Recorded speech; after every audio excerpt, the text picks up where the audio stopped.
제가 최근에 내가 왜 목사가 되려고 마음을 먹게 되었나 하는 것을 다시 한번 생각해 봤어요.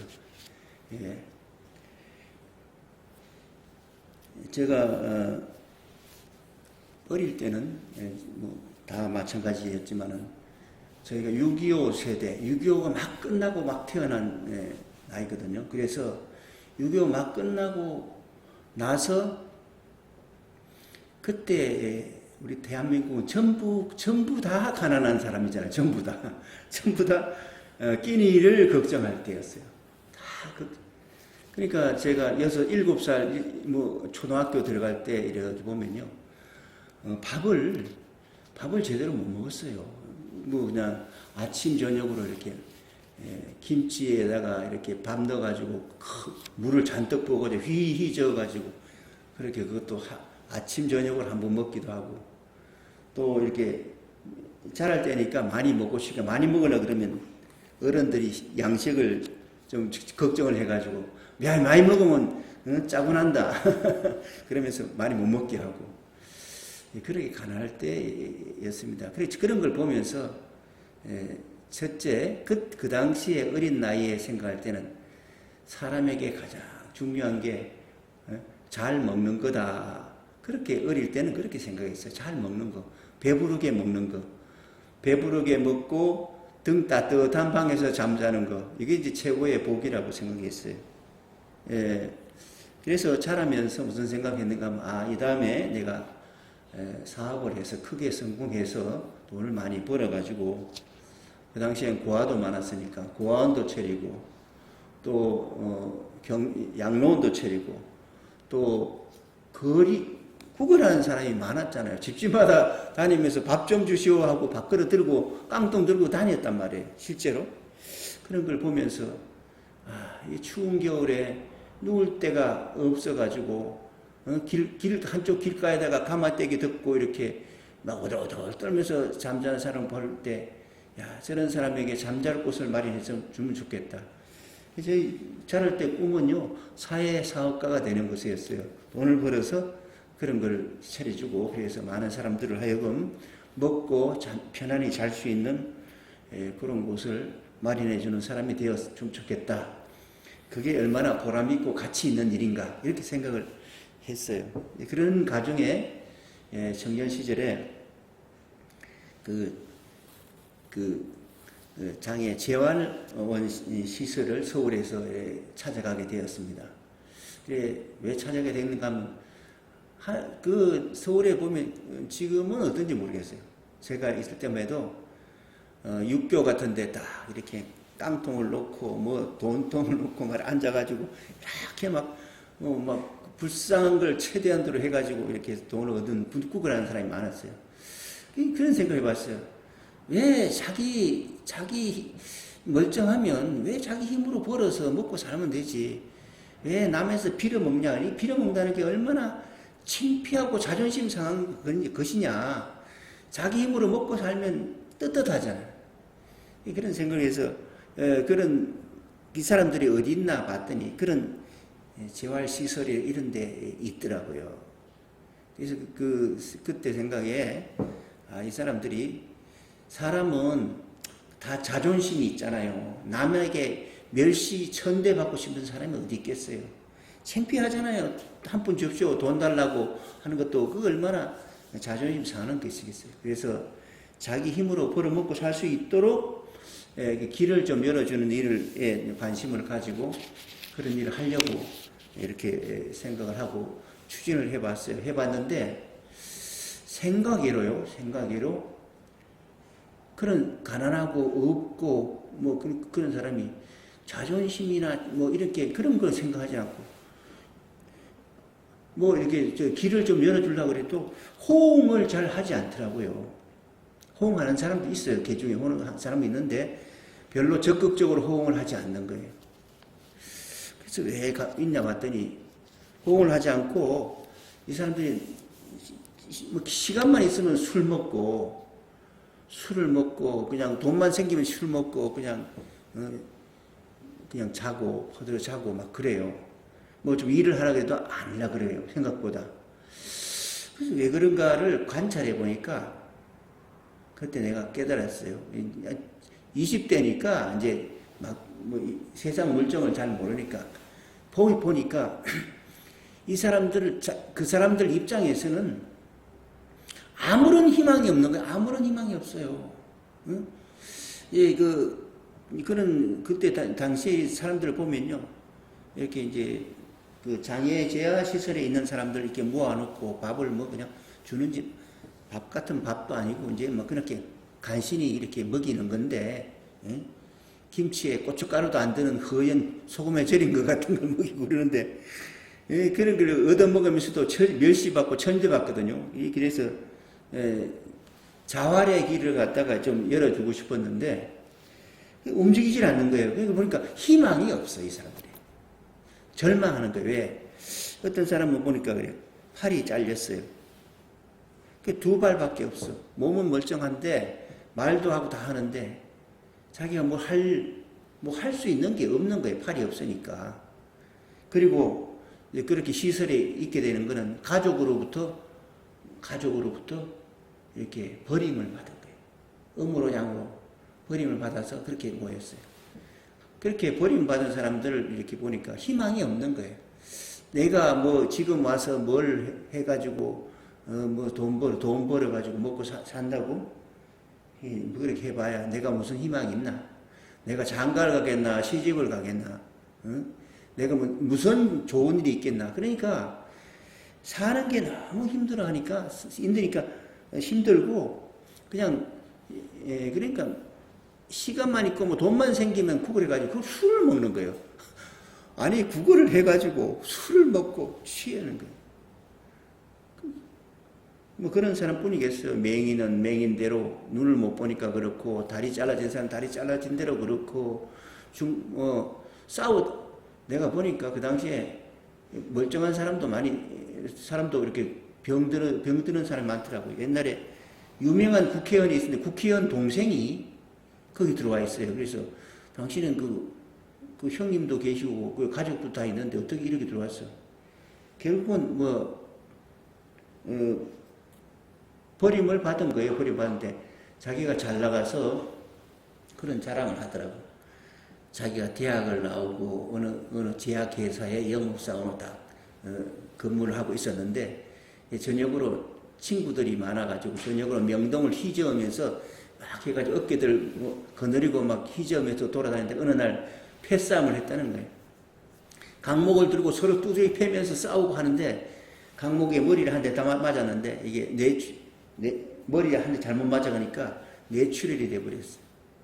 그러니까 이렇게 반신불수도 아니고 하여간 모든 기능이 다 저하돼 버렸어요. 몽둥이가 머리 한번 잘못 맞으니 그러더라고요. 그렇게 돼서 여기 들어오게 됐다는 거예요. 그런 사람도 있고 교통사고 난 사람도 있고 날 때부터 그런 사람도 있고 불쌍한 사람이 너무 많은 거예요. 근데 이 사람들이 희망이 없으니까 술 먹고 이렇게 하는 사람이 대부분이에요. 구글에서도 그런 걸 먹더라고요. 구글에서도 그렇게 먹고 살아요. 그래서 내가 뭘 느끼는가? 아무리 주변에서 돈을 좀 주고 환경을 개선해주고 자활할 수 있도록 해주려고 해도 이 사람들은 이게 마음속에 희망이 없으니까 철저하게 절망하니까 아무것도 안 하려고 그러고 그냥 마지못해 사는 거예요. 죽지 못해 사는 거예요. 죽을 용기가 없어서 사는 거예요. 그런 걸 보면서 뭘 느끼는가 하면 사람 속에 희망이 없으면 철저하게 절망하면 소망이 없으면 어떤 방법으로도 해결할 길이 없구나. 사람을 재활시키고 살릴 수 있는 길이 없구나 하는 것을 제가 알게 됐어요.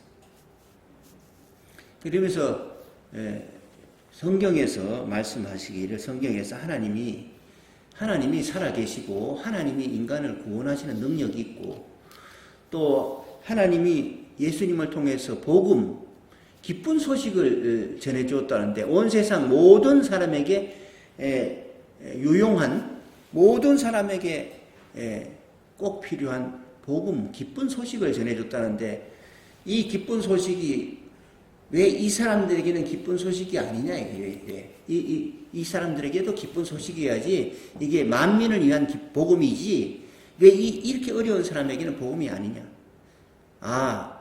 이 복음이 제대로 잘 증거되어서 제대로 잘 이해되고 잘 증거되어서 이 사람에게도 하나님의 복음이 기쁜 소식이 되고 소망이 되고 희망이 되고 삶의 새로운 그 의미를 찾을 수 있는 것이 되어야 되지 않겠느냐. 그런 생각을 하게 되면서 이 사람을 구원하는 길은 결국은 희망을 가지게 하는 거다. 희망이 있어야 된다. 희망이 없이는 어떠한 환경에 좋은 환경을 제공한다 하더라도 길이 없는다. 그러면서 철저하게 인생에 완전히 절망해서 철저하게 절망 가운데서 마지막으로 희망을 걸어볼 때가 있는데 그게 뭐냐? 그게 마지막 희망은 하나님밖에 없는 거예요. 하나님. 이 세상에서는 기대할 게 없어요. 아무런 기대할 게 없는 거예요. 살아서 아무런 기대할 게 하나도 없는 거예요. 완전히 절망하는 거예요. 이 절망 속에서 마지막 길은 천지를 창조하신 하나님, 자비로우신 하나님, 사랑의 하나님, 구원의 하나님밖에 없어요. 이 사람들이 어떠한 사람이라도 전능하신 하나님이 구원할 수 없다면 그 하나님이 아니죠. 전능하신 하나님이 아니죠. 하나님이 계시고 하나님은 전능하신 분이고 누구라도 구원할 수 있는 분이라고 믿어요. 제가 그 다니엘 기도회라는 곳에서 간증하시는 분을 한 분을 들었는데 휠체어를 타시고 간증을 하더라고요. 그분의 내용을 다 듣진 않았는데 처음부터 그렇게 휠체어를 타게 된 게 아니라 우량아대에서 우량하다 할 정도로 건강하게 태어나가지고 옛날에 우량아 대회라는 게 있었잖아요. 포동포동 살찌고 잘 애들 상 주고 그랬잖아요. 그런 사람인데, 그 소아마비라는 병이 들어와가지고 장애가 들어오고 그러면서 이제 어려움이 처해졌는데 하나님을 믿게 돼서 하나님이 그렇다. 나는 지금 이 세상에서는 내가 잘 걷지를 못하지만 언젠가 주님께서 전능하신 하나님이 그 하나님의 그 사랑과 은혜가 나로 하여금 죽음에서 다시 부활하게 하고 그때는 내가 새로운 몸으로 부활할 때는 내가 건강한 몸으로 사슴처럼 뛰어날 것이다. 그런 그 성경 말씀을 믿으면서 지금은 이렇게 그렇지만 언젠간 나도 사슴처럼 뛰고 달릴 날이 올 것이다. 그런 희망을 가지고 그 믿음으로 산다고 그러더라고요. 하나님을 믿기 때문에. 하나님에게 희망이 있는 거예요. 이 세상에서는 보답받을 길이 없어요. 이 세상에서 아무리 해보려고 해도 인간을 할 수 있는 방법이 없어요. 절망입니다. 철저한 절망 속에서 우리가 바라볼 수 있는 마지막 도움은 천지를 지으신 하나님께밖에 없는 거예요. 그래서 하나님을 찾는 것은 어떻게 보면 많은 사람들이 이 세상에서 아무런 기대를 가질 수 없는 완전한 절망 속에서 하나님을 바라보는 거예요. 위를 쳐다보는 거죠. 하나님을 바라보는 거예요. 나이가 들면 다 장애인이 되잖아요. 병이 다 들어온다. 무릎 관절도 나빠지기도 하고 눈도 나빠지기도 하고 귀도 나빠지기도 하고 중풍이 오기도 하고 다 장애인이 되는 거예요. 늙고 병들고 힘이 없을 때 절망으로 푹 빠지는 것이 아니라 마지막 소망. 이 세상에 있는 것은 참된 것이 아니구나. 참된 그 소망이 아니구나. 참된 기대할 것이 없구나. 하나님만이 인간이 기대할 만한 것이고 하나님께 소망을 두고 살아야 되는구나. 이게 참 소망이구나. 그것을 바라보게 될 때 비로소 제대로 된 것을 바라보는 거죠. 소망을 가지게 되는 거예요. 그리고 그걸 잘 모릅니다. 그렇게 어려움을 닥치기 전에는 잘 몰라요. 애들을 보면 알아요. 애들 보면 어린애들은요. 어린애들의 소망은 뭐예요? 맛있는 거, 과자, 장난감 이런 거잖아요. 그거 그냥 사달라는데 안 사주면 그냥 울고 난리 천지가 죽을 것 같이 그렇게 난리세요. 그건 그때 어릴 때 그 생각이지. 크면 그런 게 아니잖아요. 장난감, 과자 그건 뭐 아무것도 아니지 뭐. 이거 조금 어른이 되면 세상에서 명예를 찾고 권력을 찾고 돈을 찾고 향락을 찾고 그런 걸 찾는 건데 그것도 조금 지나고 나면 그거 아무것도 아니라는 걸 알게 된 거예요. 그래서 하나씩 사람이 기대를 하고 있는 것을 버려나가면서 참된 걸 찾게 되는데 마지막에 찾게 되는 것은 하나님이십니다. 창조주 하나님이 우리에 대한 사랑과 구원을 찾게 되는 것이에요. 근데 우리가 뭐 하나님을 찾고 싶다고 해서 찾아지는 것도 아니고 중요한 것은 하나님이 우리를 찾아오셔야 되는 거예요. 마지막 희망은요. 하나님이 우리를 찾아오셔서 우리를 구원해 주는 길 외에는 없어요. 우리는 이 하나님이 우리를 찾아오시는 거기에 소망을 두고 살아야 됩니다. 그래서 이 복음이라는 것은 전능하신 하나님이 인격적인 하나님이 우리를 사랑하고 우리를 은혜를 베푸시고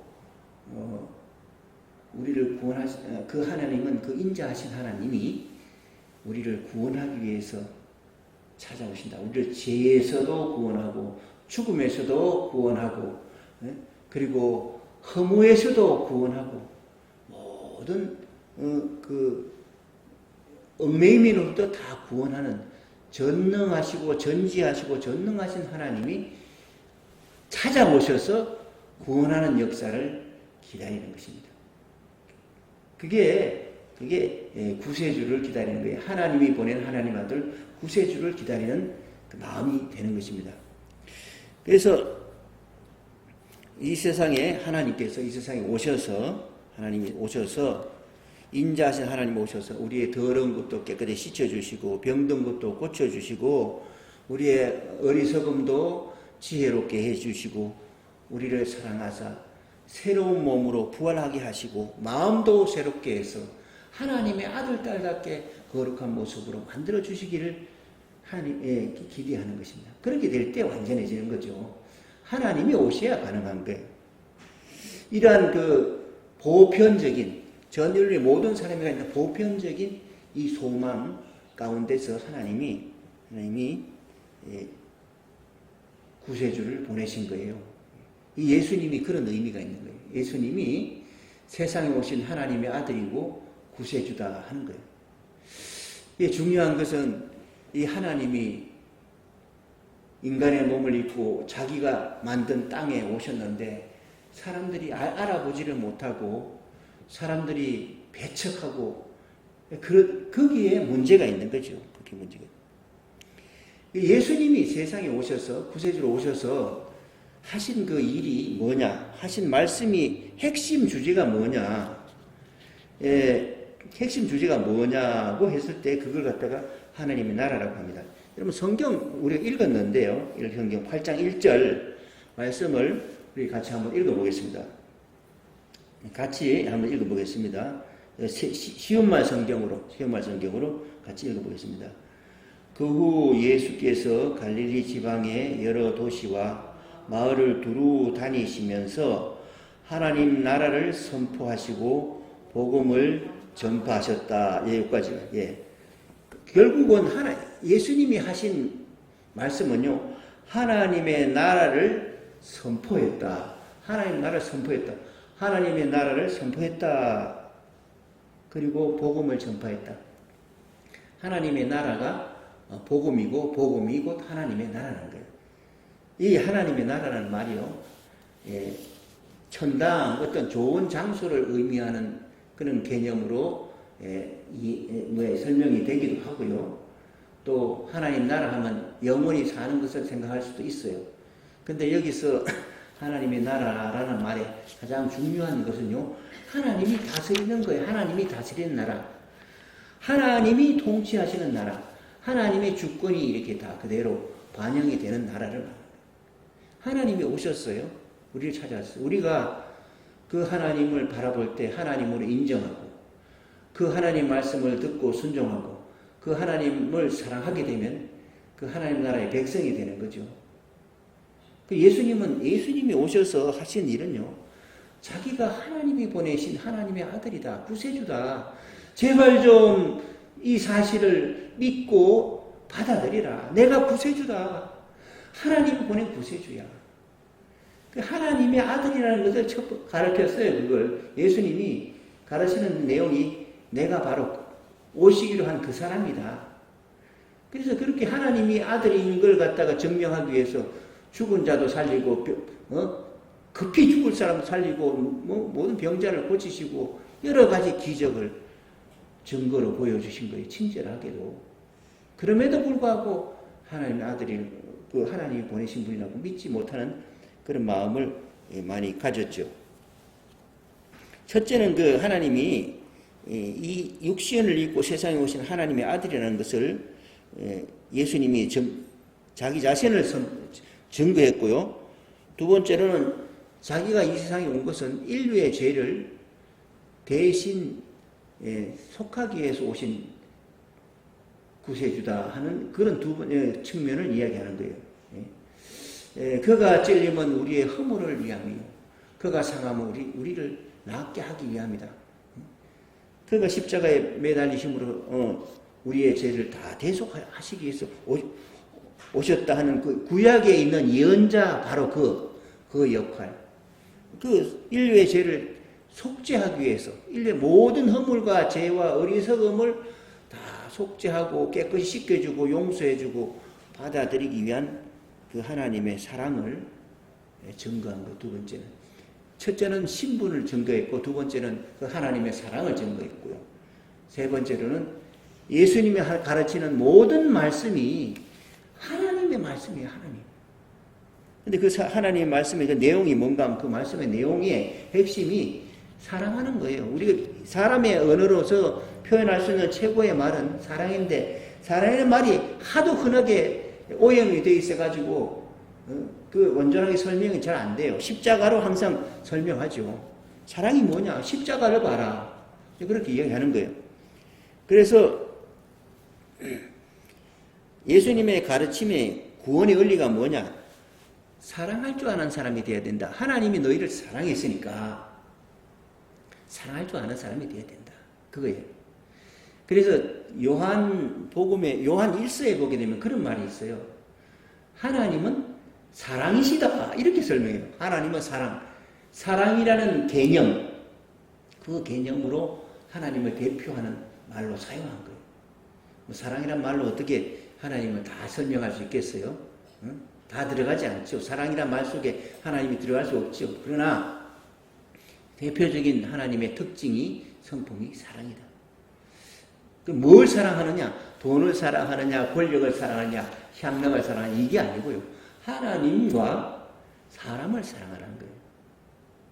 그게 목적을 어디에 두고 사느냐? 하나님에게 두고 살아라. 너희가 이 세상에 아무리 돌아봐도 이 세상에 무엇을 봐도 희망이 없어. 희망은 하나님밖에 없어. 그리고 그러니까 하나님을 사랑해야 되고, 두 번째로는 하나님이 가장 귀하게 여기는 사람을 사랑해야 됩니다. 내 이웃을 내 몸과 같이 사랑하라. 그거예요. 그 내용의 전체 요약을 하면 그렇게 해서 하나님의 통치, 하나님의 다스림이 이루어지는 그 나라가 하나님의 나라예요. 사랑의 나라죠. 하나님의 말씀이 그대로 받아들여지고 하나님이 존중받는 세상, 이게 하나님의 나라예요. 이 하나님의 나라가 지금 시작이 됐다. 가까이 왔다. 시작이 되고 이제 예수님이 재림하여 오실 때, 역사의 종말에 재림하여 오실 때 하나님 나라가 완성이 되는 거죠. 이 점을 이 점이 바로 하나님의 나라는 말이에요. 하나님 나라를 선포했다는 말은 예수님이 바로 하나님이시고 하나님의 아들이시고 육신을 입은 하나님이시고 이 예수님을 영접하고 그분을 모시고 그분의 말씀을 따라 사는 그 생활 그 자체가 하나님 나라에서 삶이 되는 거예요. 그 점을 이야기합니다. 그래서 예수님이 전한 복음의 내용은 요약을 하면요. 하나님의 나라를 선포했고 그것이 우리 모든 인류에게 기쁜 소식, 복음, 복된 소식이란 말이에요. 복된 소식. 하나님이 이 세상에 오셨다. 인간의 몸을 입고 오셨다. 예수님으로 오셨다. 이분을 모시고 사는 것이 예수님과 함께 동행하면서 사는 것이 하나님 나라에서 사는 삶의 시작이란 말이에요. 역사의 종말에 예수님 재림하여 오셔서 심판하시고 완성을 그때는 시키겠지만 현재로서는 우리가 예수님을 영접하면서 살아갈 때 하나님 나라 안에서 사는 것이 되는 것입니다. 이게 중요한 것은 이제 예수님이 오셔서 말씀을 하시잖아요. 그 말씀의 내용은 아까 내가 얘기했죠. 말씀의 내용은 한마디로 말하면 사랑하라는 거예요. 하나님을 사랑하고 이웃을 사랑하라는 거예요. 그 말씀을 이게 이제 하나님이 우리를 사랑하셨다. 그러니 하나님을 사랑하고 이웃을 사랑하라. 사랑하셨다. 그래서 우리 이 세상에 하나님 아들을 보내셨다. 여기서 또 시작이 되는 거죠. 그리고 그걸 받아들이게 될 때 사랑할 줄 아는 사람이 되는 거예요. 이 말씀, 이 말씀이 이제 전파되고 있는데 이 말씀이 제대로 잘 받아들여지는 사람이 있는가 하면 받아들이지 못하는 사람이 있는 거예요. 그래서 예수님이 오늘 비유를 듭니다. 씨 뿌리는 비유. 하나님의 나라는 씨 뿌리는 농부와 같다. 하나님께서 세상에 있는 밭에다가 씨를 뿌리는 농부와 같다. 그래서 씨를 뿌렸는데 살아있는 씨예요. 살아있는 씨. 복음의 씨를 뿌리는데 이 복음이 길바닥에 떨어지면 씨가 길바닥에 뿌려지면 새가 와서 쪼아 먹죠. 요즘은 길바닥에 안 뿌려도 뭐 밭에 뿌려도 비둘기 와서 막 콩 파먹는다 그러던데 한 길바닥에 뿌리면 당연히 쪼아 먹죠. 돌밭에 떨어지면 어떻게 냐? 돌밭에 떨어지면 씨가 흙이 살짝 묻어 있으니까 씨가 싹에 나다가 뿌리를 내릴 수가 없어가지고 돌이니까 내릴 수가 없어 말라 타 죽어버리지. 가시덤불에 떨어지면 싹에다 뿌리가 들어가가지고 싹이 나는 것 같은데 가시덤불이 확 그늘을 치니까 제대로 자라지는 못해요. 근데 씨가 옥토에 떨어진 씨는 잘 자라서 잘 성장해서 열매를 맺는다. 이와 같다. 하나님의 말씀은 살아있는 씨와 같은데 사람들의 마음이 돌짝밭 같아. 돌짝밭. 길가 같아. 길가. 단단해서 그 말씀을 받지 않는 거예요. 돌밭 같아서 조금 기쁘게 그 말씀 참 은혜가 되네. 감사하네. 받다가도 그 세상 걱정이나 세상을 자꾸 쳐다보다 보면 그만 그 말씀이 다 날아가 버려요. 그래서 열매를 맺지 못하는 거예요. 이런저런 그 인간의 마음을 설명하는 거예요. 하나님이 사랑과 구원의 역사가 이 땅에 나타났는데 예수님으로 나타났는데 예수님을 받지 못하는 수많은 종류의 사람들로 인해서 열매 맺지 못한다. 그래서 이 살아계신 하나님의 아들 예수 그리스도를 잘 받아들일 수 있는 옥토와 같은 그런 마음을 가진 사람에게 하나님의 나라가 시작이 되고 확장이 되고 하나님 나라가 성장한다. 이 점을 말한 거예요. 그래서 이 성경 말씀에 보게 되면 그 비유를 예수님이 그 제자들이 물어보죠.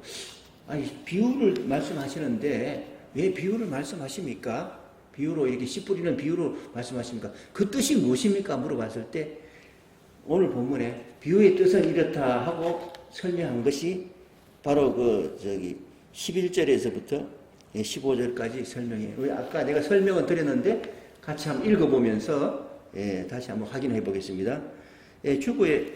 주보 뒤에 세 번역으로 이렇게 올라왔는데 11절을 보겠습니다. 중간에 보면 11절. 주보 뒷면에 보면요. 누가복음 8장 11절에서 15절까지 말씀입니다. 같이 한번 읽어보겠습니다. 그 비유의 뜻은 이러하다. 씨는 하나님의 말씀이다.